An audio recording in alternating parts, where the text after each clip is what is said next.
Voy a iniciar la grabación y comentarles, ¿no? Y bueno, a Juan Camilo también, que por ejemplo en este caso, en este curso, estamos llevando este libro, creo que, bueno, no lo tengo aquí abierto, voy a abrirlo. Vamos llevando el libro de matemáticas básicas o matemáticas fundamental de la Universidad del Valle. Es como va a ser como nuestro libro guía. Creo que lo descargué hace algunos días, este creo que es. Lo, lo estamos manejando aquí, al menos en este curso, lo estamos siguiendo. Y bueno, este libro, digamos que es de fácil distribución, entonces cualquiera lo puede descargar, incluso yo lo puse en el Classroom. ¿Listo? Si ustedes entran al Classroom, en el Classroom está en la sección de, un segundito, busquémoslo aquí. Aquí en el Classroom está en la sección de estar en material o algo así. Aquí en las referencias están los textos, aquí está, libro de matemática fundamental de Univalle y aquí está el PDF, listo, lo pueden descargar para pues tenerlo, mejor dicho, los estudiantes del curso es obligatorio tenerlo básicamente, es obligatorio tenerlo, por eso los puse para que lo descarguen. Y pues en el caso del tutor, pues simplemente para indicarle que este es el libro que se va a llevar y que lo puede descargar de ahí y bueno, ahí están la sección de ejercicios que van a manejar ellos, ahí está la sección de problemas que se van a tratar aquí y incluso pues aquí en este Classroom también hay unas secciones de ejercicios adicionales que son los talleres de Bogotá y los talleres de Palmira que están aquí que también, como yo les comentaba en la primera clase, es muy importante tenerlos en cuenta. Si es posible hacerlos, pues muchísimo mejor, listo. Pero digamos que el libro guía como tal es el de Matemáticas Fundamentales de la Universidad del Valle, listo, es el que vamos a manejar. ¿De acuerdo? Ahora sí, entremos en materia. ¿Qué era lo que estábamos viendo? Nosotros estábamos viendo hasta el momento, ingresamos a la primera clase y miramos proposiciones, ¿cierto? Vimos lógica. ¿Qué fue lo que hicimos? Definimos que era una proposición, definimos que una proposición era algo que podíamos decir a ciencia cierta si era verdad o era mentira, tenía un valor de verdad. Dijimos que ese valor de verdad pues era independiente de nosotros, era independiente del juicio de cada persona, es decir, para que algo sea proposición no tiene que estar en el, digamos, tiene que ser independiente, sí, del juicio de cada persona. Por ejemplo, decíamos que Camila es bonita, no es una proposición porque pues dependía ya de cada uno, ¿no? Para algunos puede ser que sea bonita, para algunos puede ser que no, y entonces ahí no era proposición. Y así habrá que tener varias cosas en mente con las proposiciones. De hecho, dijimos que habían otros conectivos lógicos que nombramos con la conjunción, disyunción, ¿cierto? Disyunción exclusiva, la negación, la implicación y el bicondicional o el condicional y bicondicional.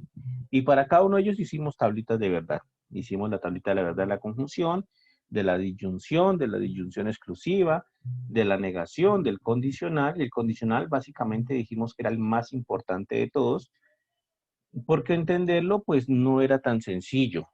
Dijimos que el condicional había que tener mucho cuidado con él porque miren el caso, sobre todo este caso que está señalado aquí, y es que decíamos que el condicional actuaba como una especie de causa y efecto, ¿no? O mejor dicho, tenían nombre propio. Si el condicional era P, entonces Q, P se llamaba antecedente y Q se llamaba consecuente, y ese nombre de consecuente de Q, pues básicamente viene porque es una consecuencia de que suceda P, ¿listo? De esa manera actuaba el condicional, es una consecuencia es una, digamos, acción y reacción, ¿no? Una consecuencia ahí. Y bueno, decíamos que en la tabla de verdad la más rara era esta tercer fila de esta tablita de verdad del condicional, porque esta tercer fila básicamente nos estaba diciendo que algo falso podía tener como consecuencia algo verdadero. Entonces ahí había que entender eso, había que entender la situación bien. Les decía pues que uno en algún momento eso le suena bastante difícil de entender, le suena que eso, digamos, hace mucho ruido en la intuición que uno tiene, que de algo falso pueda concluir algo verdadero y que eso sea verdad, ¿cierto? Pero que poco a poco vamos a ir descubriendo que eso es necesario, eso de ahí tiene que ser así, ¿listo? De algo falso uno sí puede concluir algo verdadero. Luego de eso, pues hablamos del bicondicional, que era básicamente como dos condicionales, de izquierda a derecha y derecha a izquierda. Y dijimos que ese bicondicional, pues también formamos la tablita de verdad y dijimos que ese bicondicional no servía o indicaba, era como una especie de igualdad entre los números. El término acá técnico correcto sería equivalencia. Si uno coloca, por ejemplo, el bicondicional aquí como en esta expresión que tenemos justamente aquí, observen, aquí estaríamos diciendo que P entonces Q es equivalente a no P o Q. En otras palabras, estaríamos diciendo entonces que podemos sustituir en cualquier momento, podemos reemplazar el P entonces Q, lo podemos reemplazar por esa P, no P disyunción Q, ¿vale? Lo podemos reemplazar por esto, que son desde el punto de vista de la lógica cosas totalmente iguales. ¿Listo? ¿Cómo establecíamos que esto era totalmente igual, que P entonces Q era efectivamente, eh, que era efectivamente igual a no P o Q, o equivalente a no P o Q? Pues les comentaba yo que había básicamente dos formas. La primera era hacer la tabla de verdad del lado izquierdo del condicional, o sea, hacer la tabla de verdad. Espera un segundito. Hacer la tabla de verdad de esta parte, de P entonces Q, ¿listo? Aparte, hacer la tabla de verdad de esta, de no P o Q, y verificar que esas tablas de verdad fueran exactamente iguales en los resultados. Esa era una primera estrategia para verificar que estas dos proposiciones eran lo mismo, que eran equivalentes. Y de hecho lo hicimos así. Miren que aquí hicimos la tabla de verdad de no P o Q, nos dio verdadero, falso, verdadero, verdadero. Y la tabla de verdad del condicional da lo mismo, verdadero, falso, verdadero, verdadero. O sea que los resultados obtenidos en la tabla de verdad del lado izquierdo y en la tabla de verdad del lado derecho son completamente iguales. La otra forma es hacer la tabla de verdad completa de toda la expresión simbólica, de toda esta expresión, es decir, no hacerlas por aparte, sino hacerlas completicas de todo esto, hacer todo esto en una sola tabla de verdad. Y cuando uno hace todo eso en una sola tabla de verdad, si las expresiones son equivalentes, pues uno obtiene una cosa que nosotros llamamos tautología. ¿Listo? Tautología es que el resultado de la tabla de verdad sean todas verdaderas. ¿De acuerdo? Sean todas verdaderas. Y bueno, hicimos algún ejemplo de tautología. Creo que este es el PDF de la clase que hicimos, ¿no? Hicimos algún ejemplo de tautología. Aquí, por ejemplo, decíamos que si la proposición es yo estudio cálculo y trabajo, ¿cuál sería la negación de eso? Entonces, bueno, concluimos que la negación de eso era decir yo no estudio cálculo o yo no trabajo. ¿Por qué? Porque resulta que estas dos cosas, no P y Q, era equivalente a no P o no Q. Entonces, ¿cómo desarrollamos eso? Pues lo hicimos haciendo la tabla de verdad completa de toda esa expresión simbólica y vimos que el resultado son todas verdaderas. Quiere decir que eso de ahí era una tautología y por tanto esas dos expresiones simbólicas del lado izquierdo del bicondicional y la del lado derecho del bicondicional eran iguales. ¿Listo? Ahora bien, después de eso pasamos a cuantificadores. Dijimos que eran cuantificadores existenciales, cuantificadores universales. Por acá creo que era la clase de ustedes. Esta creo que era, si no estoy mal. Bueno, ahí miramos bien. Entonces miramos cuantificadores. Y en los cuantificadores analizamos pues que habían cuantificadores existenciales, cuantificadores universales. De tal manera pues que con esos cuantificadores nos íbamos a defender, ¿no? Los cuantificadores eran símbolos para denotar una cierta característica, ¿cierto? Que los elementos de un conjunto tenían una cierta característica.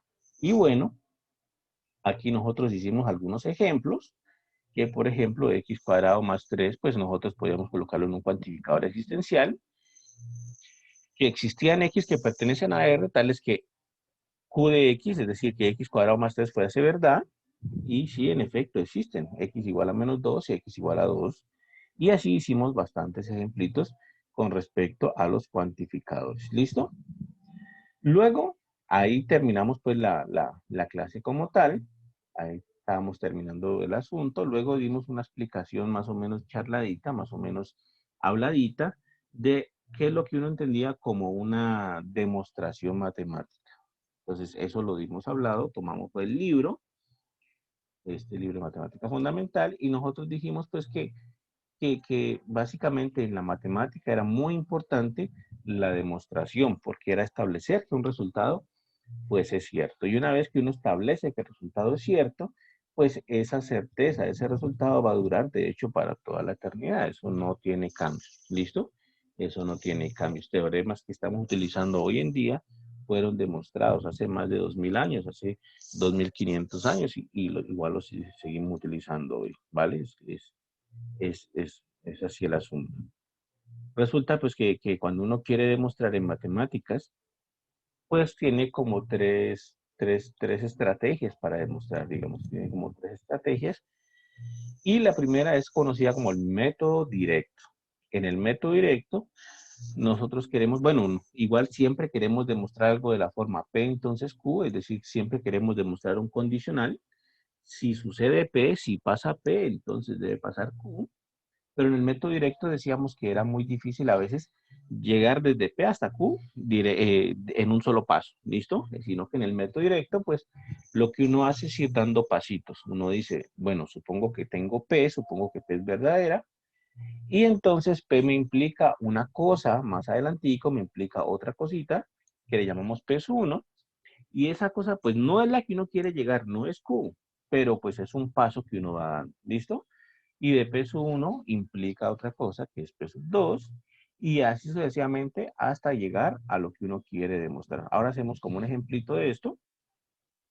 ¿Listo? Podemos incluso hacer los mismos ejemplos de aquí, pero los hacemos con todo detalle para que veamos, ¿vale?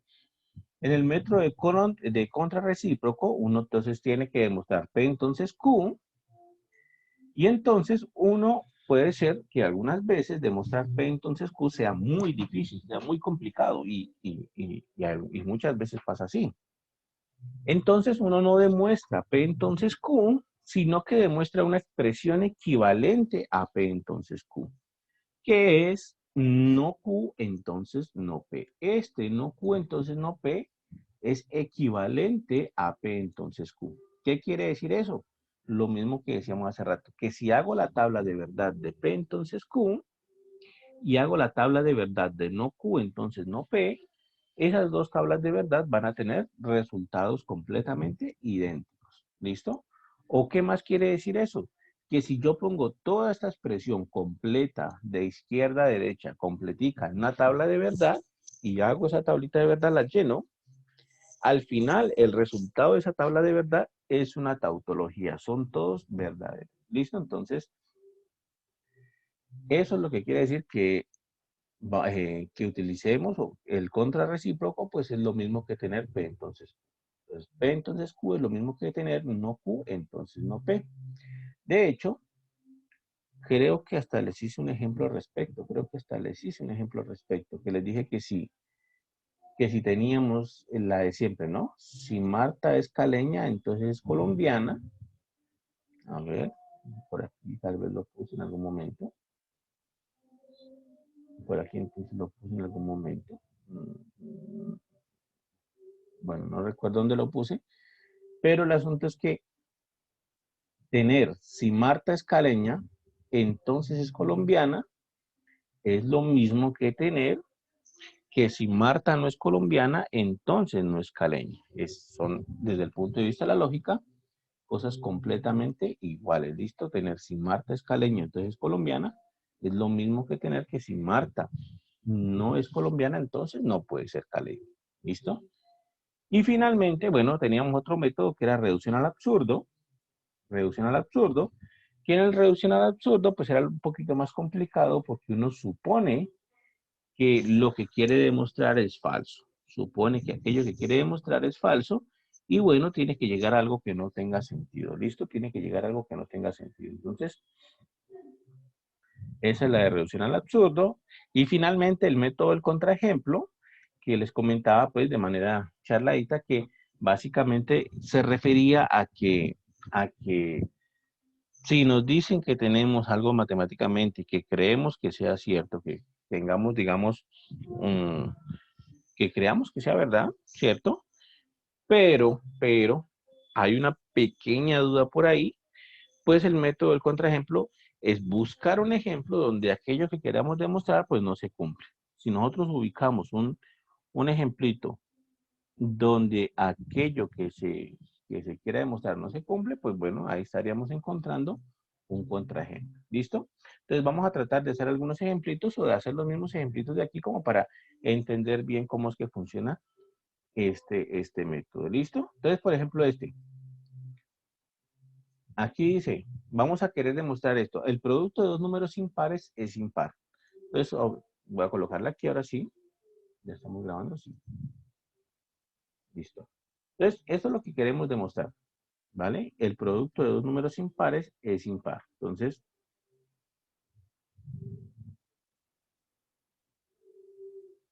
dos números impares es impar. ¿Listo? Aquí vamos a necesitar algo de matemáticas. Todavía no hemos visto mucho en matemáticas, pero voy a tratar de explicar cómo se puede desarrollar esto. ¿Listo? Entonces quedaría así. El producto de dos números impares es impar. Recuerden, en todas las demostraciones yo voy a querer demostrar o tengo que tener una expresión de la forma P, entonces Q. Eso es lo que yo tengo que tener. Y bueno, aquí me dice, el producto de dos números impares es impar. Entonces, yo tengo que visualizar o tengo que poder convertir adecuadamente, pues, o correctamente, esta expresión del producto de dos números impares es impar. Tengo que poderla convertir a algo, a una expresión de este tipo. ¿Listo? A una expresión de este tipo. P, entonces Q. Si yo la logro convertir ahí a una expresión de ese tipo, pues entonces yo ya estoy, digamos, a un pasito de poder iniciar la demostración como tal. Y en efecto, decir el producto de los dos números impares es impar, yo la puedo convertir así, pues colocándole letras. Por ejemplo, si yo digo, si M y N son impares, entonces M por N es impar. Entonces miren que, por ejemplo, aquí ya he convertido esa expresión del producto de dos números impares es impar, la he convertido entonces a una expresión en lenguaje natural de la forma P entonces Q. Aquí estoy diciendo que si M y N son impares, entonces el producto de M por N es impar. ¿Listo? Y esto entonces ya sería una expresión de la forma P entonces Q. Aquí P sería ¿no? Ese aquí sería P y ese aquí sería entonces Q. Y entonces aquí ya tengo P, entonces Q. ¿Listo? Y entonces eso es lo que quiero demostrar. Quiero establecer matemáticamente. ¿Alguien tiene alguna pregunta?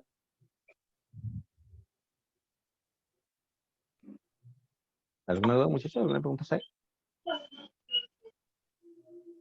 ¿No? Bueno, entonces, bueno, ¿no? Bueno, entonces alguien quiere prender el micrófono. Voy a silenciarle un momentico. Alguien se le quiere prender el micrófono. Y pues no. Lo que les decía la primera clase, ¿no? Si tienen alguna pregunta, alguna duda, simplemente eh, prenden el micrófono y la hacen, no hay ningún problema, pueden hacerla en cualquier momento, ¿listo? Entonces voy a tratar de establecer esto. Si M y N son impares, entonces M por N es impar. Ya convertí mi expresión original en una expresión en lógica de la tipo P, entonces Q, y entonces ahora sí quiero hacer la demostración de esto. Entonces la demostración de esto sería algo así. En el método directo, por supuesto, en el método directo,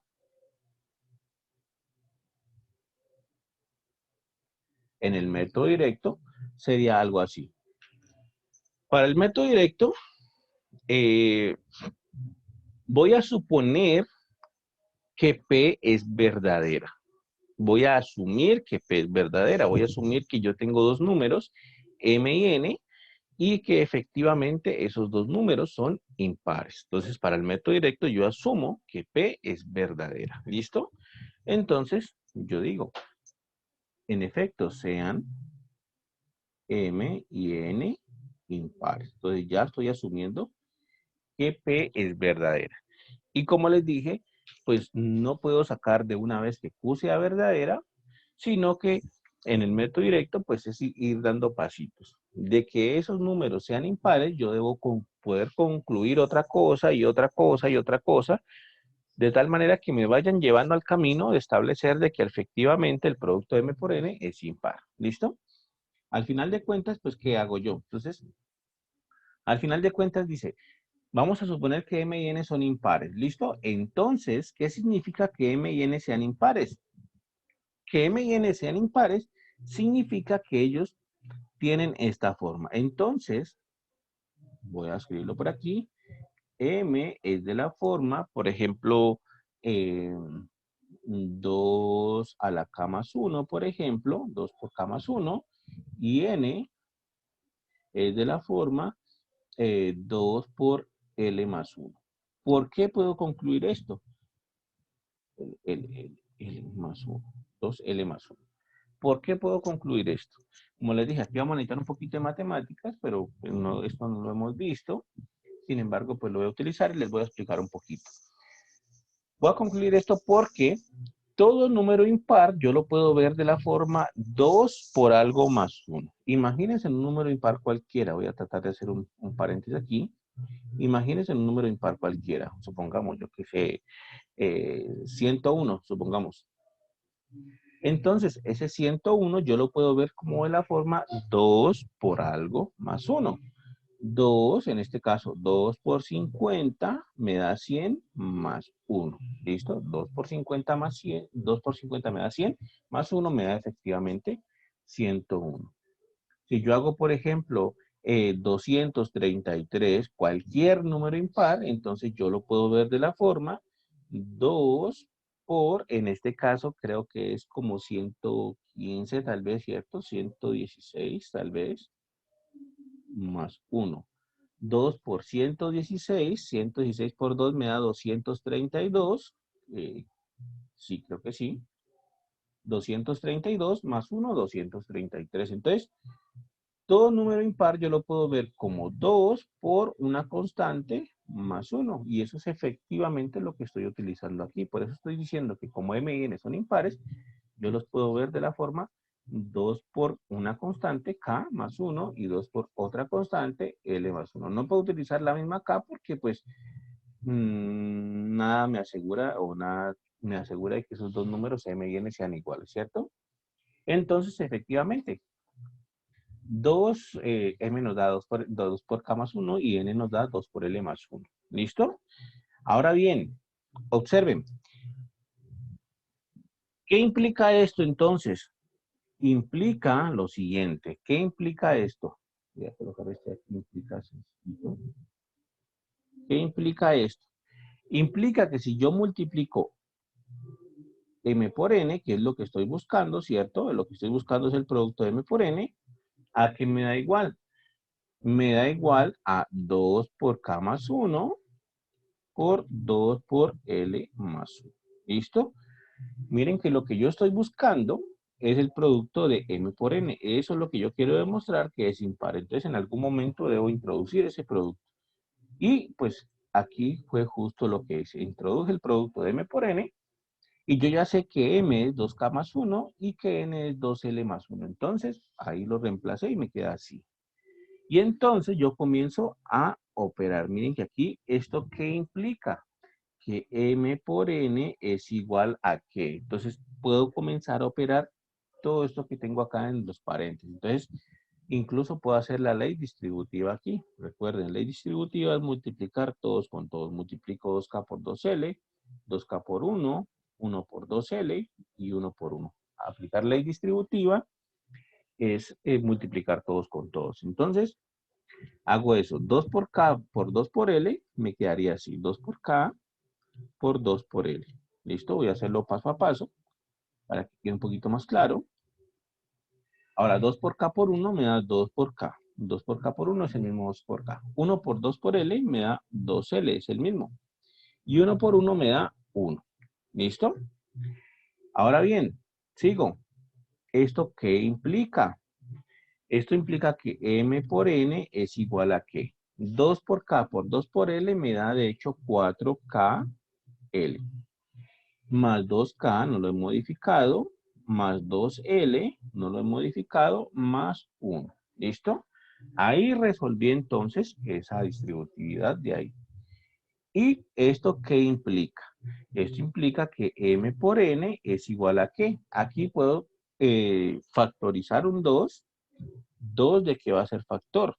2 va a ser factor, de hecho, de 2KL más K más L más 1. ¿Listo? El 2 va a ser factor de esto. Factorizo un 2, tanto de este término, si factorizo un 2 de ahí me queda 2KL, por eso aquí me aparece este 2KL. Si factorizo un 2 de 2K, pues me queda simplemente el K, y si factorizo un 2 del L, me queda simplemente el L. ¿Listo? Y observen entonces que me queda que M por N es 2 que multiplica a 2KL más K más L más 1. Y observen que si yo llamo a esta constante que está en el paréntesis, a este 2KL más K más L, si yo lo llamo, por ejemplo, no sé, J, supongamos, J, entonces, ¿esto qué implica? Esto implica que M por N es 2 por J más 1. Y observen entonces qué sucede. Sucede que M por N tiene la misma forma, tiene la misma estructura de los impares, de los que decíamos, 2 por K más 1, 2 por L más 1, pues M por N tiene la misma estructura, 2 por una constante más 1. ¿Listo? 2 por una constante más 1. Tiene la misma estructura de los números impares. Entonces, esto implica que M por N es impar. Esto, muchachos, es una demostración matemática sencilla, por supuesto, es bastante sencilla. Hay demostraciones que son mucho más complicadas, pero es una demostración matemática. Estamos demostrando que si tenemos dos números impares, entonces al multiplicarnos nos da otro número impar. ¿Cómo lo hicimos? Por el método directo. Supusimos que M y N son impares, en efecto son impares, y de ahí fuimos sacando más cosas, fuimos sacando más implicaciones que nos fuesen llevando a la conclusión. En este caso, sacamos que, bueno, que si M por N, que si M y N son impares, entonces M tiene esta forma, 2K más 1, y N tiene 2L más 1, la forma 2L más 1. Y bueno, sigo entonces. Ahora el producto, ¿qué forma tiene? Pues el producto es esta forma de acá. ¿Esto qué implica? Que si yo aplico distributividad, entonces me da esto de acá. ¿Y esto qué implica? Que si yo resuelvo todos estos productos, pues me da esta expresión de aquí. ¿Y esto qué implica? Pues que yo factorizo un 2, y si puedo factorizar un 2, en este caso me queda esta expresión. ¿Y esto qué implica? Pues que si yo llamo J a esta constante que está entre paréntesis, me queda que M por N es de la forma 2J más 1. ¿Y esto qué implica? Pues que M por N en efecto es impar. Esto es lo que hemos hecho. Necesitábamos llegar de P hasta Q, ¿cierto? Desde que dos números impares nos daba como resultado el producto, ellos nos daba como resultado un número impar. Pero lo que hemos hecho es dar pasitos. Desde P llegamos a P1, llegamos a P2, llegamos a P3, llegamos a P4, y bueno, al final, pues, en algún momento llegamos a Q, que era donde en efecto queríamos llegar. Aquí era donde queríamos llegar, a que el producto M por N también es impar. ¿Listo? Ese método de demostración, como les digo, se llama método directo, y efectivamente es eso lo que uno hace, suponer que P es verdadero y llegar a Q. ¿Listo? ¿Alguna pregunta ahí? ¿Alguna duda? ¿No? ¿No hay problema? Bueno, entonces, No, señor. listo. Entonces, ese es el método directo. ¿Listo? Entonces, miren que aquí hacen algo muy parecido, si no igual. suponen que esto es de la forma 2R más 1, 2S más 1, y bueno, llegan a que M por N tiene exactamente la misma forma. ¿Listo? 2K, una constante, más 1. Por lo tanto, es impar. Anda una serie de pasitos entonces para demostrar que eso de ahí se cumple. ¿Listo? Ahora vamos a hacer una demostración por contrarrecíproco. Como les decía, pues no vamos a entrar mucho en detalles en los métodos de demostración, simplemente quiero indicarles, pues porque es algo que nos vamos a encontrar mucho en matemáticas, algo que se van a encontrar mucho en las demostraciones, entonces, en los cursos de matemáticas, perdón, entonces pues es importante tener como en cuenta, tener claro qué es lo que se está haciendo ahí. ¿Listo? Miren, por ejemplo, esto. Vamos a demostrar ahora, vamos a demostrar que si a cuadrado es par, entonces a es par. Vamos a demostrar esto. Vamos a demostrar por el método del contrarrecíproco. ¿Listo? Vamos a demostrar contrarrecíproco.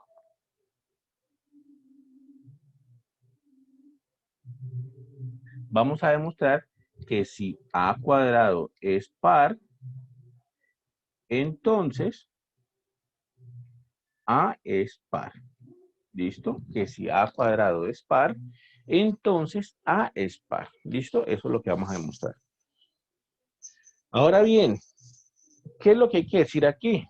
Bueno, lo que hay que decir en primer lugar es que así como los números impares eran de la forma 2 por una constante más 1, los números pares, pues, a es par, son de la forma 2 por una constante, nomás, ¿listo? Como por ejemplo decir 100, ¿cierto? Número par es 2 por 50, o yo qué sé, no sé, 76, número par, es 2 como por 38, creo. Entonces, así, cosas así. Entonces, los números pares son de la forma 2 por una constante, ¿listo? Por un número entero, de hecho. O por un número entero, sí. Entonces, quedaría así. Recuerden entonces en qué se trata de qué se trata el método del contrarrecíproco. Se trata de que si yo quiero demostrar P entonces Q, como en este caso, esta es la expresión P entonces Q, y mejor dicho, antes de escribir esto, lo voy a escribir quién es P y quién es Q aquí. Aquí sería entonces este sería P, ¿cierto? Este sería Q, y entonces esta expresión justo como está ahí es P entonces Q. Esa es la que yo quiero demostrar. Quiero establecer que si sucede que a cuadrado sea un número par, entonces debe suceder que a es número par. ¿Listo? Ahora bien, resulta que en el método del contrarrecíproco, entonces lo que sucede es que muchas veces demostrar P entonces Q es muy complicado, es bastante difícil. Entonces lo que uno hace es cambiar ese P entonces Q por una expresión equivalente. ¿Cuál es la expresión equivalente? No Q, entonces no P. Esa expresión es equivalente a P entonces Q. De tal manera entonces que lo que decíamos de rato, ¿no? Si Marta es caleña, entonces es colombiana, es lo mismo que decir que si Marta no es colombiana, entonces no puede ser caleña. Eso es no, no Q, entonces no P. ¿Qué quiere decir esto? Que yo pongo todo esto en una tabla de verdad, nos da como resultado entonces una tautología, ¿no? Pues bueno, entonces yo cambio mi expresión a, a demostrar de ser esta, la cambio a ser esta de acá, de la derecha. La voy a cambiar, entonces, si yo quiero demostrar que si a cuadrado es par, entonces a es par, es lo mismo que demostrar que si a no es par, entonces, entonces, a cuadrado no es par. Miren que esa es exactamente como la buscamos. Miren que dice, no Q, entonces no P. Entonces no Q sería A no es par. Entonces si A no es par, entonces, entonces no P, ¿cierto? Entonces A cuadrado no es par. ¿Listo? Pero nosotros sabemos que los números pues tienen simplemente dos características, ¿no? O son pares o son impares. Entonces decir que A no es par es lo mismo que decir que A es impar. Entonces, esto es lo mismo que decir que si A es impar, entonces A cuadrado es impar. Eso porque los números naturales o los números enteros solo tienen una posibilidad. O son pares o son impares. Entonces, decir que A no es par es lo mismo que decir que A es impar. Y esto es lo que quiero demostrar entonces en este caso, que si A es impar, entonces A cuadrado es impar. Y estaría utilizando el contrarrecíproco, porque ya no estoy demostrando esta, ya no estoy utilizando el método directo para demostrar esta. No, esta no la estoy demostrando, sino que voy a establecer, voy a demostrar es esta de acá de la derecha, esta sí la voy a demostrar, y una vez yo demuestre esta a la derecha, pues automáticamente me va a quedar la de la izquierda por ser expresiones equivalentes. ¿Listo? Si yo logro demostrar esa a la derecha, entonces automáticamente me queda la de la izquierda también demostrada. Entonces, bueno, voy a hacer la demostración. Lo mismo. Voy a suponer entonces que A es impar. Entonces, supongo que A es impar. Entonces, sea A impar. ¿Listo? ¿Qué implica que A sea impar? ¿Qué implica que A sea impar? Que entonces A es de la forma 2 por K más 1. Justamente lo que decíamos hace rato, ¿no? Si A es impar, entonces es de la forma 2 por algo más 1. Entonces A es de la forma 2 por K más 1. ¿Y qué implica que A sea de la forma 2K más 1? Pues que si yo lo elevo al cuadrado, me da que A al cuadrado es de la forma 2K más 1 al cuadrado. ¿Listo? Es de esa forma. ¿Y qué implica eso? Voy a saltarme un rengloncito aquí. ¿Qué implica que A sea de la forma 2K más 1 al cuadrado? Que A cuadrado sea de la forma 2K más 1 al cuadrado. Pues que A al cuadrado es 2K más 1 por el mismo 2K más 1. ¿Listo? Y hago distributiva aquí. Este por este, todos contra todos. Distributivas, todos contra todos. Y en este caso, entonces me quedaría así. ¿Qué implica esto? Que A cuadrado es igual a ¿qué? A distributiva 2K por 2K, de hecho me da 4K cuadrado. Como les dije, voy a hacerlo un poquito rápido para que quede esto, digamos, más o menos claro. Entonces quedaría así, 2K por 2K, 4K cuadrado, 2K por 1 me da 2K, 1 por 2K me da 2K otra vez, y 1 por 1 me queda entonces 1 por 1, 1. ¿Listo? ¿Esto qué implica? Pues operando un poquito aquí me quedaría así 4K cuadrado, ¿cierto? Más 2K, ¿cierto? 2K y 2K los puedo sumar, me queda 4K, de hecho, 4K más 1. Factorizo un 2, entonces esto implica que si yo factorizo un 2 me quedaría así, 2 por K cuadrado más 2K, ¿cierto? Más 1. Factorizo un 2 y me queda así. Y lo mismo hace rato. Si yo llamo entonces J a esta expresión que está en el paréntesis, entonces me queda básicamente que A cuadrado es de la forma 2 por J, donde J es 2K cuadrado más 2K más 1. ¿Listo? Y entonces, de nuevo, he obtenido que A cuadrado es de la forma 2 por una constante más 1. Entonces, significa que A cuadrado es impar. ¿Listo? Que A cuadrado es impar. Y ahí ya está, porque era lo que yo quería demostrar. Que si A es impar, entonces A cuadrado es impar. He logrado establecer que A cuadrado es impar. Entonces, utilizando el método del contrarrecíproco, yo he establecido esto, ¿no? Si A es impar, entonces A cuadrado es impar. Pero como era el contrarrecíproco, entonces quiere decir que una vez establecido, una vez demostrado que si A es impar, entonces A cuadrado es impar, pues automáticamente queda demostrado que si A cuadrado es par, entonces A es par. ¿Listo? Automáticamente queda demostrado que A cuadrado es par, entonces A es par. ¿Listo? Entonces miren que no demostré la que Era la original, la original, la que me pedían al principio que la demostrara, que era esta de acá. No demostré esta, sino que la cambié por una expresión equivalente, que fue esta de acá. Y una vez establecida, demostrada matemáticamente esa expresión equivalente, que fue lo que hicimos aquí, ¿cierto? Toda esta parte de acá, pues automáticamente queda demostrada la expresión original. ¿Listo? De esa manera actúa el método del contrarrecíproco.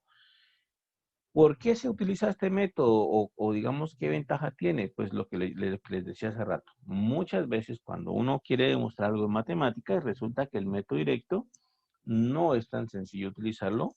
Entonces, en esas ocasiones donde el método directo no es tan sencillo de utilizar, pues el contrarrecíproco es una buena estrategia. ¿Listo? El contrarrecíproco es una buena estrategia para poder establecer eso. ¿Listo? ¿Alguna pregunta está ahí, muchachos? ¿Alguna duda está ahí? ¿Preguntas? Señor. ¿Está bien? Bueno.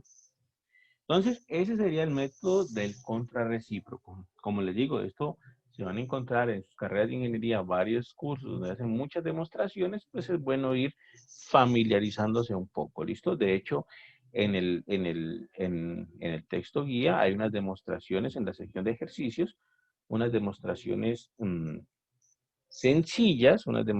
sencillas, que les pueden servir pues, para ir practicando, ¿vale? La más difícil digamos, de tratar, la más difícil de entender, es la de reducción al absurdo. ¿Listo? Es la de reducción al absurdo. Entonces, ¿qué es lo que quiere decir la de reducción al absurdo? ¿O qué es lo que se quiere establecer ahí? ¿Qué es lo que se quiere o cómo o en qué consiste esta estrategia de reducción al absurdo? ¿Listo? ¿En qué consiste esta estrategia de reducción al absurdo? Por ejemplo, esto. Por ejemplo, esto. Si nosotros quisiéramos establecer que el número raíz de 2 es un número irracional, aquí pues obviamente entramos en el inconveniente otra vez de que no hemos estudiado, no hemos llegado hasta los números irracionales, todavía no hemos visto la definición exacta de los números irracionales, pero palabras más, palabras menos,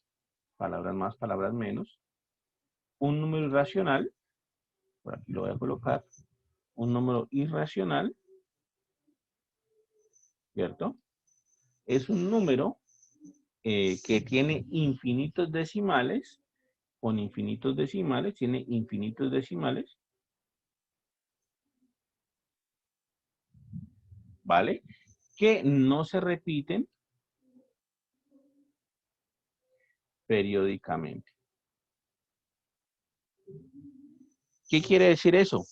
Por ejemplo, este número no sería irracional. Este no sería irracional, no sería irracional. Por ejemplo, este 0. Bueno, no tiene por qué ser 0, puede ser otro número. Puede ser, pongámoslo en 2, por ejemplo, 2.864, 864, 864, 864 y que se repita así indefinidamente. Este número no es irracional. ¿Por qué? Porque si bien es cierto, tiene infinitos decimales, porque aquí estos punticos, estos punticos acá seguidos indica que estos números se repiten siempre, y este de aquí se va repitiendo siempre, ese 864 se va repitiendo siempre.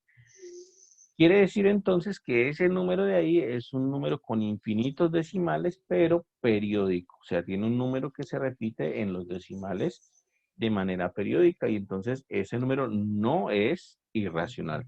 Los números irracionales no sufren de ese tipo de periodicidad en los números, ¿vale? En los decimales. Por ejemplo, un número de la forma 3, 1, 2, 3, 4, 5, 6, 7, 8, 9, 10, 11, 12, 13 y así hasta el infinito, se trata de un número irracional. Porque si bien es cierto, también tiene infinitos decimales, pues también es cierto de que no se repiten así como estos números periódicos que están acá. ¿Listo? Eso es a ciencia cierta, pues, digamos, un bosquejo de lo que es un número irracional. Y lo que sucede en el fondo es que los números racionales, es decir, los que tienen este periodo, así, estos decimales periódicos, son de hecho racionales, son números que tienen la forma P sobre Q, como por ejemplo decir un medio o 3/5 o todo este tipo de números que a veces nos molestan para hacer cuentas. Todo este tipo de números son números racionales, que significa que cuando hacemos la parte periódica de ellos, pues, y si tienen infinitos decimales, pues van a tener así, un numerito que se repite infinitamente, ¿listo? Los números irracionales no se pueden llevar a esa forma, no se pueden expresar de la forma P sobre Q, es decir, no se puede expresar como un medio, como 3/5, como 7, bueno, no se van a poder expresar así. Entonces, miren lo que dice aquí. Si nosotros queremos establecer que raíz de 2 es un número irracional, es decir, si queremos establecer que raíz de 2 tiene infinitos decimales que no se repiten, entonces en el método de reducción al absurdo yo lo que tengo que suponer es lo contrario. Lo que tengo que suponer es lo contrario. Tengo que suponer que ese número raíz de 2 tiene infinitos decimales, pero que se repiten con un periodo justamente como estaba haciendo aquí. Es decir, lo que tengo que suponer a ciencia cierta es que ese número raíz de 2, de hecho, es un número racional. Es de esta forma, P sobre Q. Entonces miren que eso es justamente lo que hacen. Si quieren establecer que raíz de 2 es un número irracional, pues lo que hay que hacer es suponer la negación de esto, es decir, suponer que raíz de 2 es racional. ¿Listo? Y como raíz de 2 es racional, entonces ese va a ser mi supuesto y yo tengo que llegar a algo que no tenga sentido. Entonces hay que hacer una serie de pasos para poder llegar a algo que no tenga sentido. Entonces miren, por ejemplo, como raíz de 2 es racional, entonces raíz de 2 va a ser de la forma m sobre n. Entonces están suponiendo que raíz de 2 es de la forma m sobre n al haber supuesto que eso era racional. ¿Listo? ¿Qué quiere decir eso? Que si yo elevo al cuadrado, obtengo que 2 es igual a m cuadrado sobre n cuadrado. ¿Listo? Como les he dicho, aquí estoy haciendo unas cosas de matemática que tal vez no hemos visto. Pero aquí vamos, observen. Elevo al cuadrado y me queda que 2 es igual a m cuadrado sobre n cuadrado. ¿Qué quiere decir eso? Que, bueno, aquí lo escogieron en orden distinto, ¿no? Aquí era m sobre n y yo puse, no, sí, m sobre n. Yo puse, listo. ¿Qué quiere decir eso? Que si ese n cuadrado que está dividiendo lo paso a multiplicar, me quedaría así. 2 por n cuadrado es igual a m cuadrado. ¿Listo? Eso querría decir entonces ese asunto de que 2 sea igual a m cuadrado sobre n cuadrado. Pero, ¿qué quiere decir esto? ¿Qué implica esto? ¿Qué implica que m cuadrado sea de la forma 2 por una constante ahí? Pues lo que decíamos hace rato, todos los números pares son de la forma 2 por una constante. Entonces, en este caso, m cuadrado es de la forma 2 por una constante. Quiere decir entonces que esto implica que m cuadrado es par. ¿Listo? Eso es lo que implica aquí. ¿De acuerdo? Ahora bien, ¿qué implica esto además? Que si m cuadrado es par, entonces lo que acabamos de hacer hace ratico, si m cuadrado es par, entonces es porque a es par. Eso fue lo que demostramos hace ratico, que si a cuadrado es par, entonces a es par. Entonces, si m cuadrado es par, implica entonces que m es par. Justamente lo que hicimos antes, ¿cierto? Que si a cuadrado es par, entonces es porque a es par. Entonces acá lo aplicamos ahí. Entonces m cuadrado es par, significa que a es par. ¿Listo? Y entonces, ¿qué significa eso? Significa que, lo siguiente, ¿no? Observen aquí en el texto, significa que como m es par, entonces m es de la forma 2 por algo también. 2 por algo también. ¿Listo? Y entonces miren que así vamos llevando entonces de un pasito al otro y lo que tenemos que llegar es algo que no tiene sentido, ¿listo? A algo que no tiene sentido. Entonces vamos llevando de un pasito al otro algo que no tiene sentido. Entonces en este caso demostramos que m es par y entonces m es de la forma, como n es par, entonces m es de la forma 2 por k, por ser número par. ¿Listo? Y entonces así. ¿Qué hacemos ahora con eso? Pues lo sustituimos en la parte de arriba. Observen. Si m es de la forma 2 por k, entonces lo elevamos al cuadrado y nos queda que m cuadrado es de la forma 4 por k cuadrado. Y lo sustituimos en la parte de arriba. Entonces, ¿qué significa esto? Que m cuadrado es de la forma 4 por k cuadrado. ¿Listo? ¿Qué significa esto? Que si lo sustituimos aquí o aquí, observen, lo puedo sustituir aquí y reemplazar aquí, entonces me quedaría así. 2n cuadrado es igual a m cuadrado, pero m cuadrado es 4k cuadrado. ¿Listo? Y puedo cancelar el 2, entonces me quedaría así. Voy un poco rápido porque no quiero entrar mucho en detalles, como le he dicho, muchas de esas cosas no las hemos visto, pero bueno, el caso es que aquí he demostrado que n cuadrado es de la forma 2 por una constante, es decir, n cuadrado es par, porque es de la forma 2 por una constante. Por lo que demostramos hace ratico, si un número al cuadrado es par, entonces significa que el número es par. Entonces, esto significa que n es par.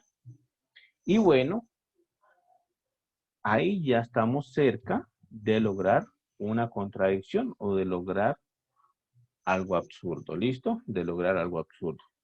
¿Por qué? Porque entonces observen que n y m hasta el momento son pares. ¿Listo? Hasta el momento n y m son pares. Y esto de aquí es el absurdo que queríamos llegar. ¿Por qué? Les voy a comentar por qué. Resulta que cuando uno tiene un número racional, de la forma P sobre Q, ustedes recordarán, P sobre Q, uno siempre lo puede simplificar a su mínima expresión, digamos, a una manera de que ya no sea más posible simplificarlo más. Por ejemplo, si ustedes les dicen 5 décimos, por ejemplo, ustedes lo pueden simplificar, ¿cierto? Entonces ustedes dicen, bueno, voy a simplificar. Quinta de 5, 1 y quinta de 10, 2. Entonces 5 décimos es lo mismo que un medio. Lo simplificaron hasta esta expresión que no se puede simplificar más. Todos los números racionales yo los puedo simplificar hasta una expresión que no se pueda simplificar más. Por ejemplo, 100 sobre 300. Entonces yo digo, bueno, décima de 100 es 10, décima de 300 es 30, décima de 10 es 1, décima de 30 es 3, y entonces esto me queda un tercio. Quiere decir que 100 sobre 300 es lo mismo que un tercio. Lo he podido simplificar. ¿Listo? Ahora bien, ¿qué pasa? Como les digo, todos los números racionales yo los puedo simplificar. ¿Qué pasa si acá desde el origen yo hubiese pedido que esto de aquí ya estuviese simplificado? Si estuviese simplificado, quiere decir que este número de aquí yo ya no lo voy a poder simplificar más. Ya no voy a poder cancelar nada de aquí. ¿Cierto? Y entonces, el suponer que raíz de 2 es un número racional y que ese número racional estaba simplificado, pues hago las operaciones otra vez. Hago la operación, concluyo que m es par, ¿cierto? Concluyo que m es par, sigo la operación, concluyo que n es impar. Y entonces ahí está la contradicción, porque entonces yo asumí que ese m sobre n ya estaba simplificado y que no se podía simplificar más. Pero al hacer las operaciones, puedo entonces llegar a que ambos son pares. Y si ambos son pares, entonces significa que yo puedo seguir simplificando. Esa es la contradicción. Como les decía, el método de reducción al absurdo es el más difícil de todos, es el más complicado y el más difícil de entender, ¿listo? Pero entonces en ideas generales, en palabras generales, yo tengo que asumir que lo que quiero demostrar es falso. Yo tengo que asumir que aquello que quiero demostrar, que aquello que quiero establecer es falso. Y con esa información de que es falso, yo tengo que llegar a un absurdo, es decir, tengo que llegar a algo que no tenga sentido. En el caso de acá, lo que no tiene sentido es que, bueno, yo asumo que esto ya está simplificado, es decir, que ya no se puede simplificar más, que ya de ahí no hay nada más que hacer, sino que es la expresión más simplificada de todas y por tanto comienzo a operar y bueno, con asumir que raíz de 2 era racional, yo establezco, demuestro que tanto el numerador como el denominador son pares y se pueden seguir simplificando y eso de ahí no es cierto porque lo asumido al principio es que ya estaba simplificado. ¿Listo? Bueno, poco a poco vamos entrando más en este tema, poco a poco pues vamos a ir haciendo alguna que otra demostración que nos sirva para ilustrar esto. Pero bueno, entonces así actúan los, digamos, los métodos de demostración.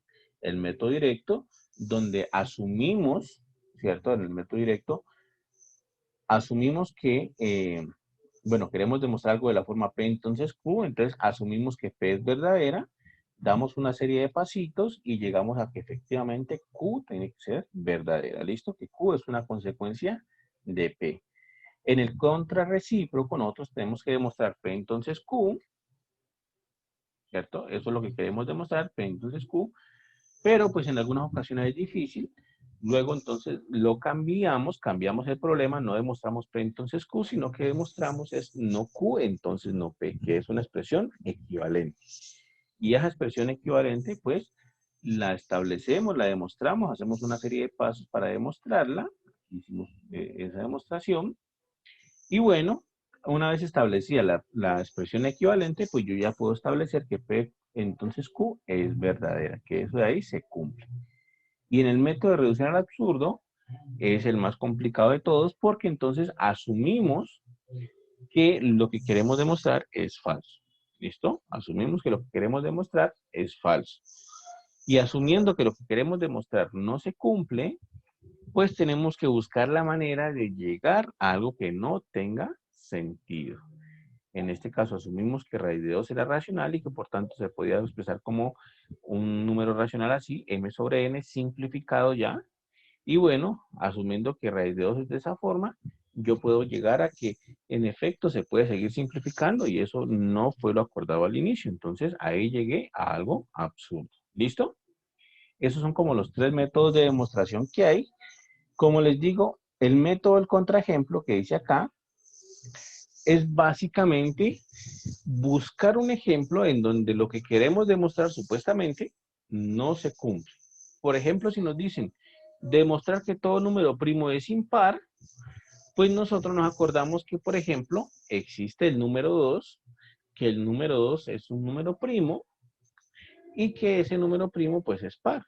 Y entonces, no todo, entonces estaríamos viendo que no todo número primo es impar, ¿listo? Porque existe al menos uno que no cumple eso. Existe al menos uno que de hecho no es impar, que de hecho es par, que es el número 2. Buscamos un contraejemplo a lo que queremos demostrar. Buscamos un ejemplito, puede ser pequeñito, puede ser un ejemplito muy complicado, ya depende del problema como tal, pero buscamos un ejemplo en donde aquello que nos piden demostrar pues no se cumpla y eso es el método del contraejemplo. Ahí estaríamos desmintiendo entonces el teorema que nos están diciendo y, y, y listo. Eso es lo que hacemos ahí en el método del contraejemplo. ¿Listo?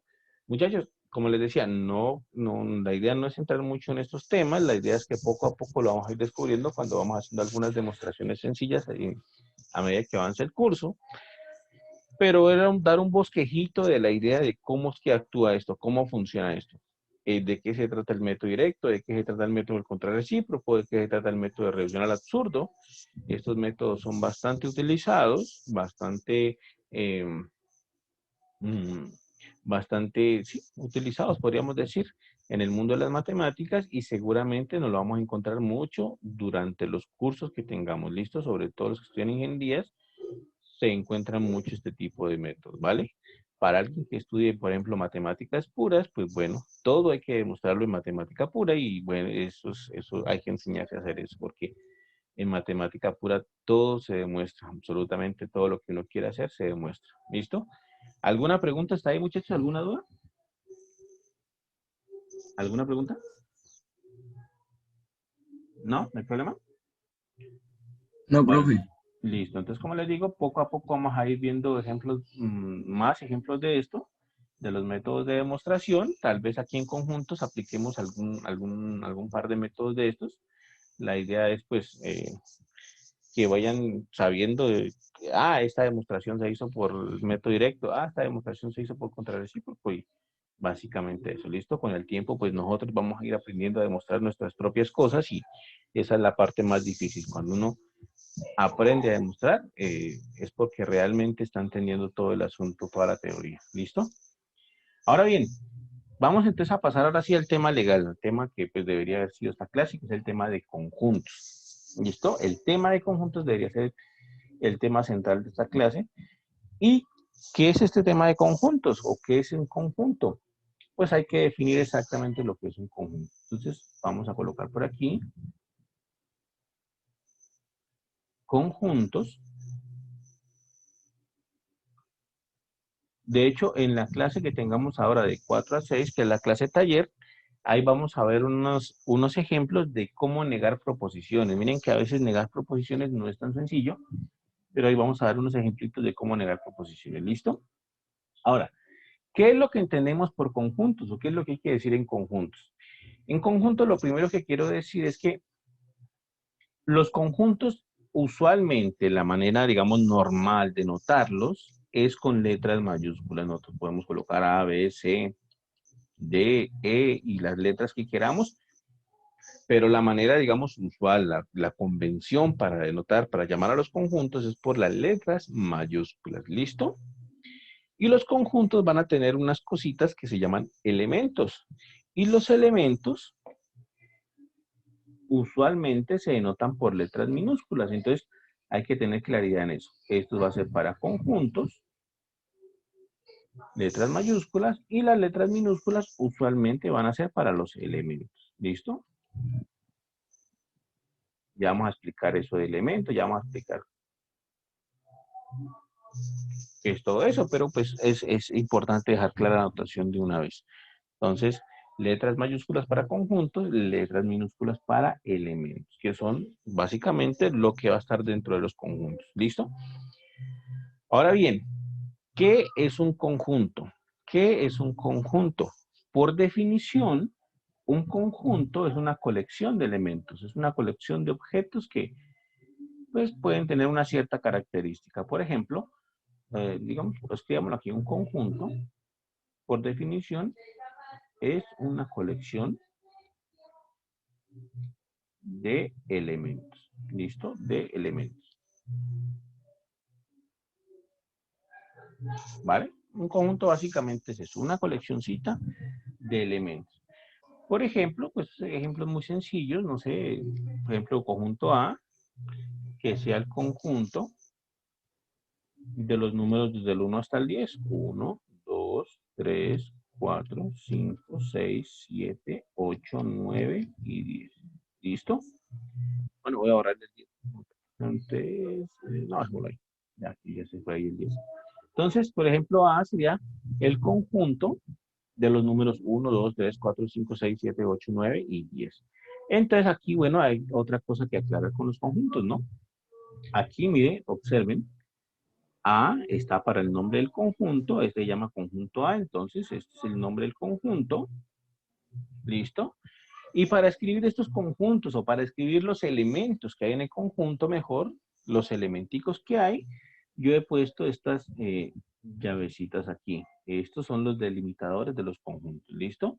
Todo lo que esté dentro de estas llavecitas, todo lo que esté entre esos simbolitos ahí, son las cositas que va a contener el conjunto. Es decir, los objetos. Estos son limitadores o delimitadores. Delimitadores, por ejemplo, delimitadores. ¿Listo? Y los que están ahí dentro son los elementos o los objetos. ¿De acuerdo? Estos van a ser los elementicos de ese conjunto. Quiere decir que los elementos del conjunto A es el 1, el 2, el 3, el número 4, el número 5, el número 6, el 7, el 8, el 9 y el 10. ¿Listo? Cuando nosotros queremos expresar que un elemento está dentro de un conjunto, nosotros utilizamos una letra pues que ya no sé, seguramente muchos la conocen o todos la conocen, que es parecida a una E. Este simbolito, o sea, que es parecido a una E, se utiliza para denotar que un elemento efectivamente pertenece a un conjunto. Por ejemplo, decir el número 2 pertenece al conjunto A. Quiere decir pues que 2 es un elemento del conjunto A, ¿cierto? 2 es un elemento de A. ¿Listo? Otro que podríamos decir 7 es un elemento, perdón, es un elemento, ¿cierto? De A. Entonces, estamos diciendo que efectivamente 7 está ahí metido dentro del conjunto A. Este símbolo aquí entonces se dice pertenece, es el símbolo de pertenencia, entonces eso se lee así, pertenece. ¿Listo? 2 pertenece a A, se leería ese, entonces ese lenguaje simbólico ahí. 2 pertenece a A. 2 pertenece a A. Y para decir que un número no pertenece, entonces nosotros hacemos, es el simbolito de la E, pero lo atravesamos con una rayita. Ese simbolito así significa no pertenece, ¿vale? Que no está. Entonces no pertenece. Y podríamos decir, no sé, por ejemplo, que el 15, el número 15 no pertenece al conjunto A. Y en efecto es que el 15 no está aquí entre el listado, listo. Entre este listado de elementos, ¿vale? Otra cosa, pues, que no les comenté es que los elementos del conjunto generalmente se separan con comitas, ¿no? Esa es la manera de separarlo. Generalmente las comitas separan los elementos del conjunto, ¿listo? Estas comitas son los que separan los elementicos, ¿listo? Ahí y ahí. Las comas separan los elementos del conjunto. Y otra cosa también que hay que tener en cuenta, esa sí la voy a escribir, de hecho, hasta ahí pues está todo fácil, que los conjuntos tienen varias propiedades, digamos, que hay que tener en cuenta. ¿Listo? Entonces, como una nota, por ejemplo, en los conjuntos no importa el orden de los elementos. ¿Listo? En los conjuntos no importa el orden de los elementos. Y en otra es que cada elemento debe aparecer una sola vez. ¿Listo? Esas son como las reglitas que hay en los conjuntos. ¿Y esto qué significa entonces? Significa que si, por ejemplo, yo tomo el conjunto B, pongamos un conjunto más, un conjunto B, y yo digo el conjunto B es el conjunto de las vocales, entonces A, E, I, O, U, ¿cierto? El conjunto B es el conjunto de las vocales. Entonces ese conjunto B es exactamente el mismo que poner, por ejemplo, I, U, A, O, eh, creo que me pasé una y faltaba una I, ¿cierto?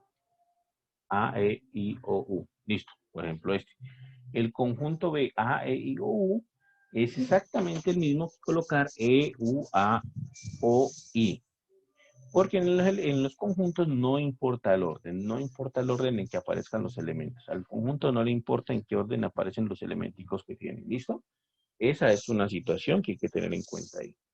Y que el conjunto, por ejemplo, de las letras, por ejemplo, A, E, I, O, U, E, por ejemplo, que este conjunto en el que se repite esta letra E y que se repite esta letra I, aparecen dos veces, pues realmente es el mismo que el original, que B, es el mismo.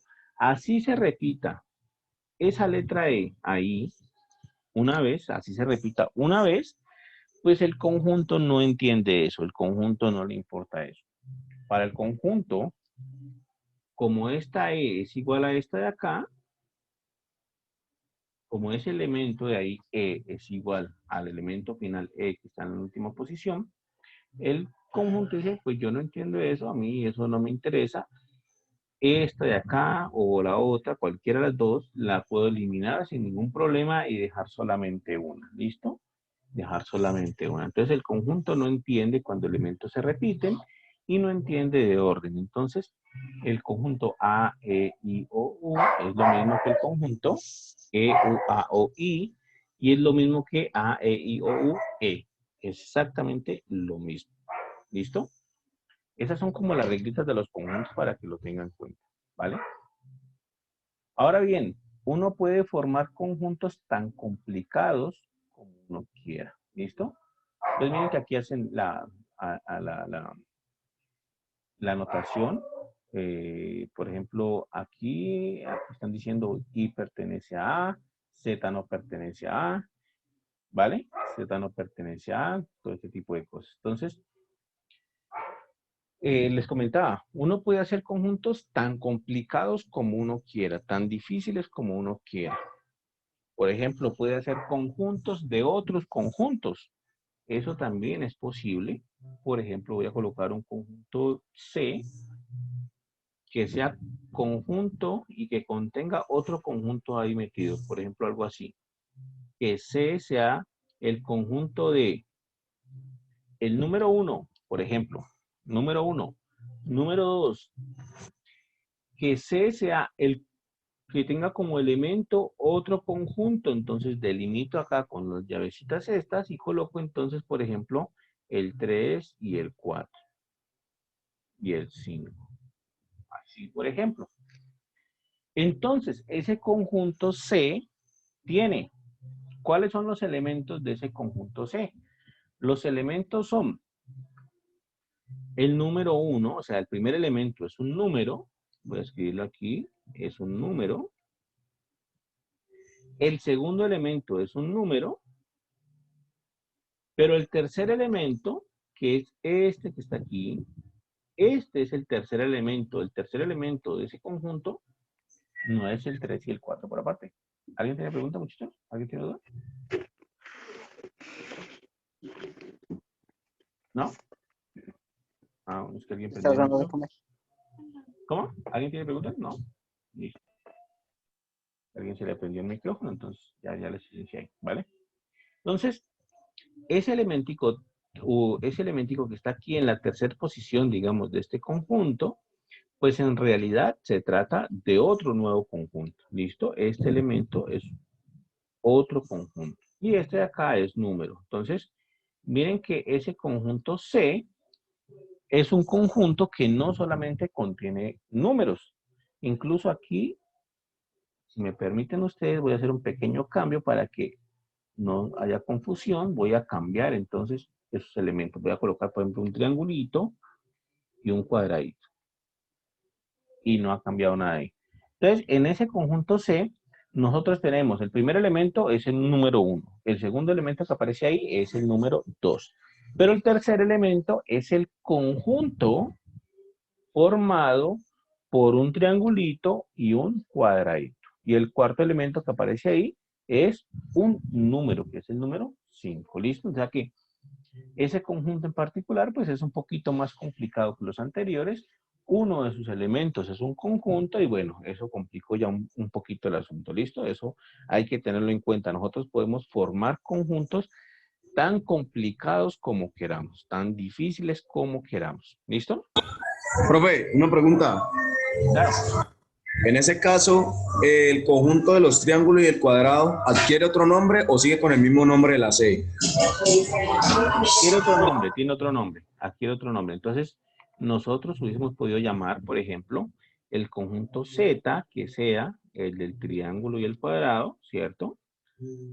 Y que ese sea el conjunto del triangulito y el cuadradito. Ese adquiere otro nombre porque es un conjunto diferente. ¿Listo? Al final, pues este lo habíamos podido escribir así, por ejemplo, 1, 2, Z, 5, teniendo en cuenta pues que Z es el conjunto formado por el triangulito y el cuadradito. ¿Listo? Pero adquiere otro nombre, no hereda el nombre de la C. Ahora bien, otra cosa que hay que saber sobre conjuntos es que hay dos maneras de escribir conjuntos. Hay dos maneras de escribir conjuntos. Una de ellas se llama por extensión y la otra es por comprensión. Aquí hasta ahorita hemos manejado la forma por extensión. ¿Qué quiere decir eso? Que cuando vamos a escribir un conjunto por extensión, lo que hacemos es escribir cada elementico como tal. ¿Listo? Cada elementico lo escribimos como tal y bueno, esa es la forma de escribirlo por extensión. Por extensión escribimos cada elemento.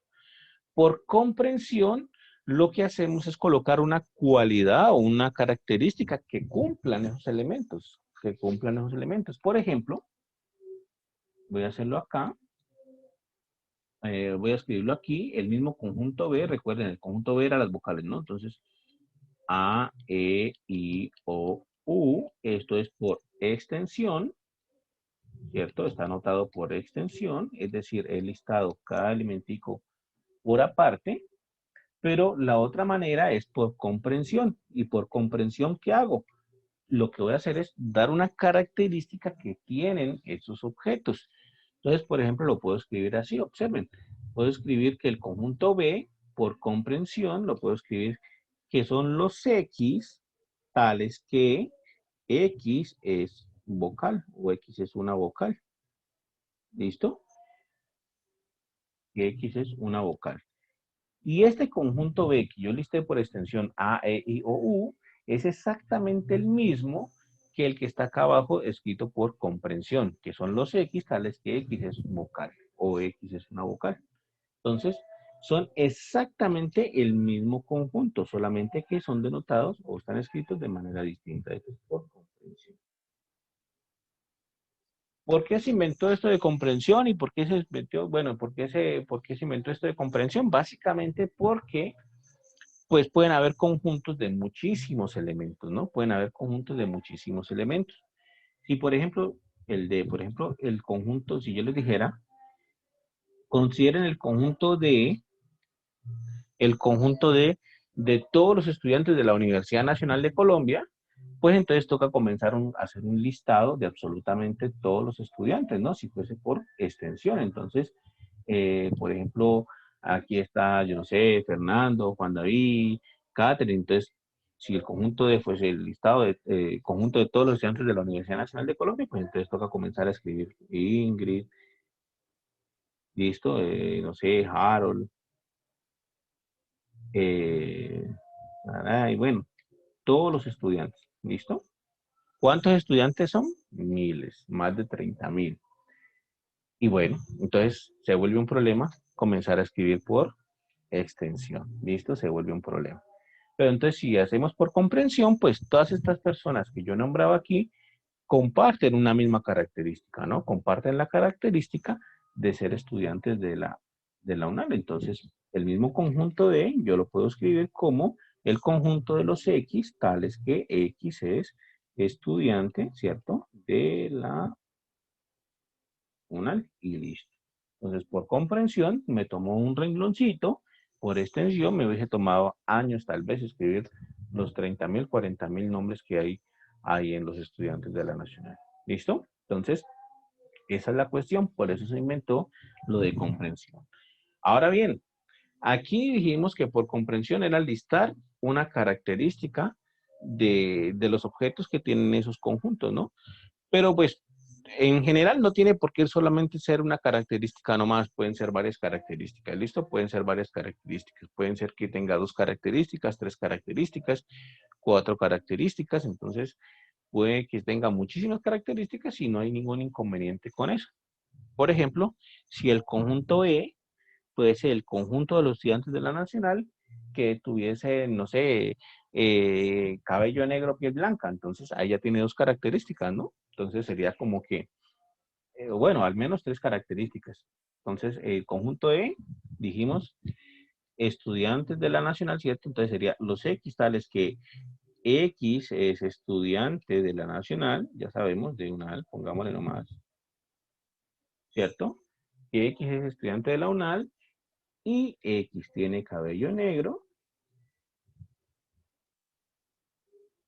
Y bueno, aquí este participante lo va a hacer. Y X tiene piel blanca, algo así, cualquier cosa. Bien, ¿vale? Entonces, blanca. Y entonces, bueno, ahí entonces estaría con varias características, ¿listo? Y entonces observen de nuevo que estamos utilizando la lógica aquí porque estamos utilizando conectivos lógicos. Miren que estamos utilizando conectivos lógicos.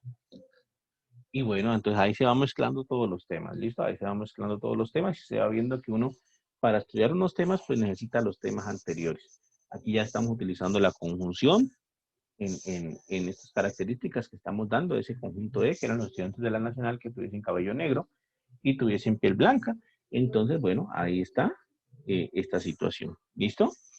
Si el conjunto E fuese los estudiantes de la UNAL que tienen cabello negro o piel blanca, entonces hay que utilizar una disyunción por ahí y organizar un poquito con algunos paréntesis, pero la idea es que uno puede utilizar entonces tantos conectivos lógicos como necesite para listar los conjuntos por comprensión. ¿Listo? Y bueno, pues saber identificar, ¿no? Saber leer esta expresión que nos están dando por comprensión también es importante. Los X tales que X es un estudiante de la UNAM, los X tales que X es una vocal, ¿cierto? Y aquí en el libro hay otro, miren, por ejemplo, este acá.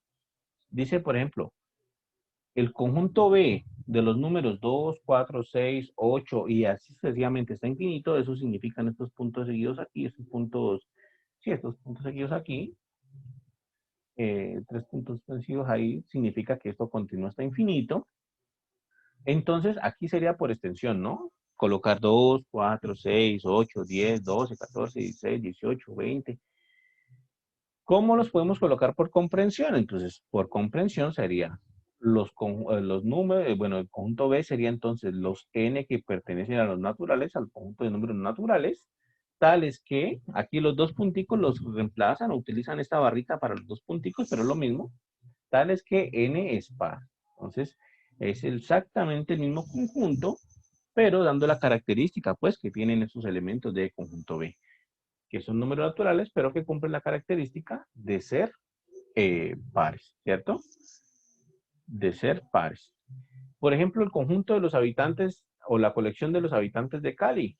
Si lo quisiéramos por extensión, pues tocaría entonces comenzar a listarnos Felipe, bueno, y todas las personas de Cali, como 3 millones de personas ahí, y un conjunto demasiado largo. Pero por comprensión, simplemente los X, tales que X es un habitante de Cali y listo, ¿vale? Esa es la cuestión aquí. Ahora bien, vamos a dar estas definiciones de aquí para terminar, ¿listo? Vamos a dar estas definiciones de aquí para terminar. Ahora bien, ¿qué va a pasar con los conjuntos? Vamos a comenzar a operar con ellos, vamos a comenzar a sacar cosas de ellos, ¿listo? Y una de las primeras cosas es saber que los conjuntos pueden tener conjuntos más pequeños dentro. Los conjuntos pueden tener conjunticos más pequeños dentro. Por ejemplo, algo así. Por ejemplo, para el conjunto, creo que era el B, ¿no? El de las vocales. Por ejemplo, el conjunto B, el de las vocales, tenía A, E, I, O, U, ¿cierto? Resulta que ese conjunto B puede tener conjuntos más pequeñitos dentro. Por ejemplo, este de acá. Entonces, pongamos que M sea el conjunto de la E, la I y la O. ¿Vale? M es el conjunto de la E, la I y la O. Y B es el conjunto A, E, I, O, U. Entonces, lo que sucede es que M es una partecita del conjunto B. Mejor dicho, en otras palabras, el conjunto M está contenido, está metido en el conjunto B. Y en matemáticas uno dice pues que M es un subconjunto de B. Y lo nota así. Perdón, M. M es subconjunto de B. Uno lo denota así. ¿Listo? Entonces, coloca este simbolito aquí, que es como parecía una C, con esa rayita abajo, para indicar que el conjunto M, pues, está contenido sí, que es una parte del conjunto B. Este aquí es relación de contenencia, contenido o contenencia.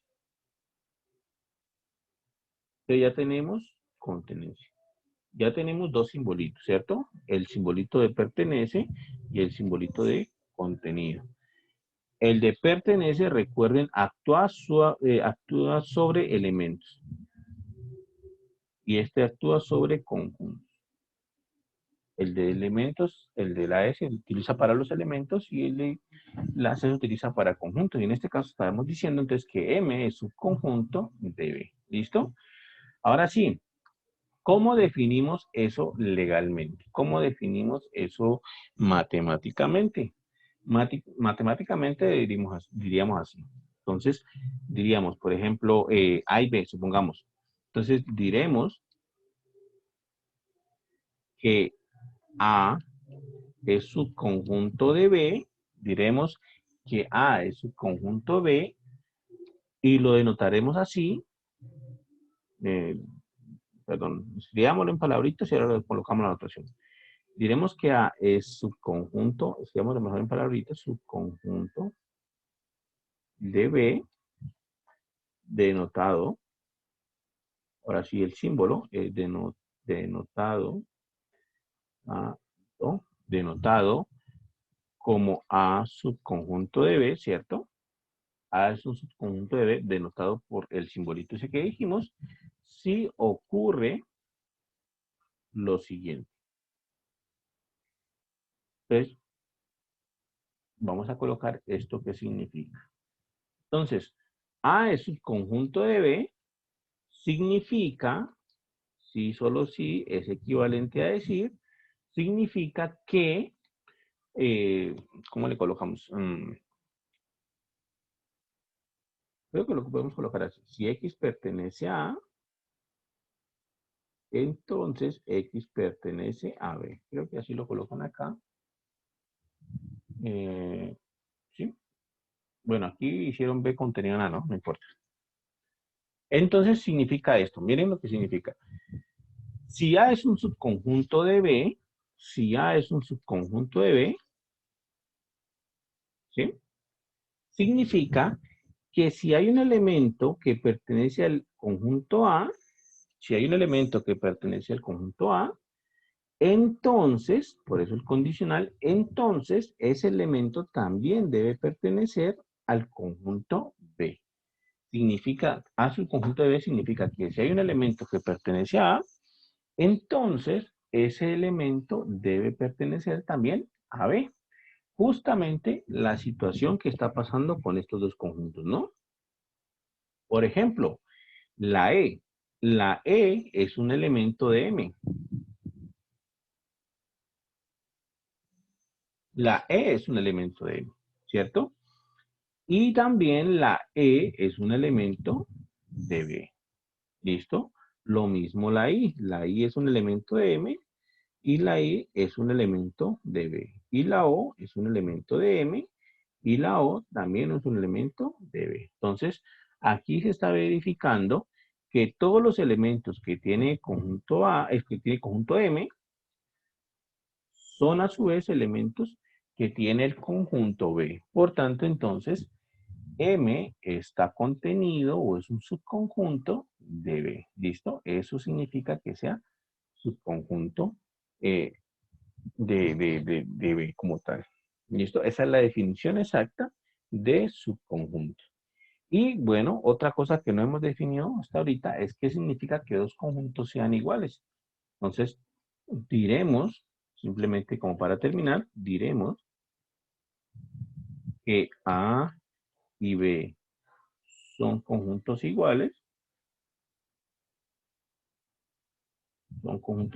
denotado así, ¿no? A igual a B, ¿cierto? Si sucede, entonces diremos A es igual a B, ¿cierto? Sí, solo sí, o esto es equivalente a decir que dos cosas, que A está contenido en B y que B está contenido, A está contenido en B y B está contenido en A. Y miren que estamos dando, noten también muchachos que estamos utilizando los conectivos lógicos, estamos utilizando toda la lógica para escribir todo esto. Por eso, en la primera clase yo les comentaba que aprender matemáticas pues era aprender un idioma nuevo, un lenguaje nuevo. Miren que todos estos símbolos matemáticos pues tenemos que ir aprendiendo a leerlos. ¿Listo? Aquí está diciendo A es igual a B, es equivalente a decir que A es subconjunto de B y B es subconjunto de A. Es decir, si ellos se contienen a sí mismos, entonces son conjuntos iguales. Como por ejemplo decir el conjunto B, que era el de las vocales, A, E, I, O, U, y por ejemplo un conjunto N, supongamos que sea I, U, O, A, E, entonces los dos se contienen a sí mismos porque B está contenido en N. ¿Cómo sé que B está contenido en N? Porque todo elementico de B está también en N, ¿cierto? De esa manera yo sé que B está contenido en N. Todo elemento que yo seleccione en B, cualquiera, yo lo voy a encontrar también en N. Y de la misma manera, yo puedo establecer que N está contenido en B. ¿Por qué? Lo mismo. Todo elementico de N que yo seleccione, yo lo puedo encontrar en B ahora. Y así con cada uno de los elementicos, yo los voy a poder encontrar en B. Entonces, B y N se contienen. B está contenido en N, todos los elementos de B están en N, todos los elementos de N están en B, es decir, que N está contenido en B. Entonces, yo puedo concluir por la definición, sí, yo puedo concluir por la definición que N y B son completamente iguales, son dos conjuntos iguales. ¿Listo? Aquí, pues parece algo hasta, digamos, hasta bobo, me parece algo hasta bobo, pues que uno tenga que observar, pues que esos dos conjuntos se contengan entre sí para observar que son iguales, porque pues a simple vista se ve que tienen las mismas letras y listo, ¿cierto?